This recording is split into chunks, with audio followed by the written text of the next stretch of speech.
नमस्कार सांग माने ओडिया मिक्स स्टोरी को आपण मानक बहुत बहुत स्वागत। तेबे चलंतु शुणिबा गीतार एकादश अध्याय।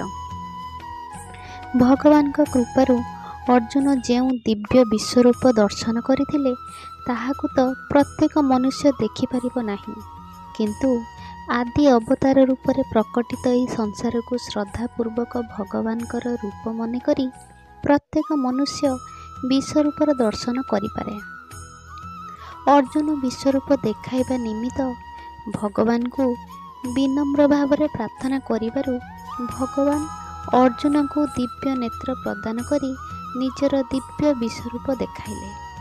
सेही रूपरे अर्जुन भगवानकर अनेक मुख, नेत्र, हस्त इत्यादि देखिले। ब्रह्मा, विष्णु और महेश्वर को देखिले एवं देवता, गंधर्व, सिद्ध और सर्प मानकु मध्य देखिले।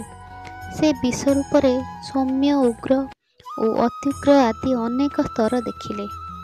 एही दिव्य विश्वरूप को आमे समस्ते देखिपारिबा नाही, किंतु चक्षु द्वारा देखा जाउथिबा एही संसार को भगवानकर स्वरूप बोली स्वीकार करी आमे निश्चित रूपे उद्धार करिपारिबा।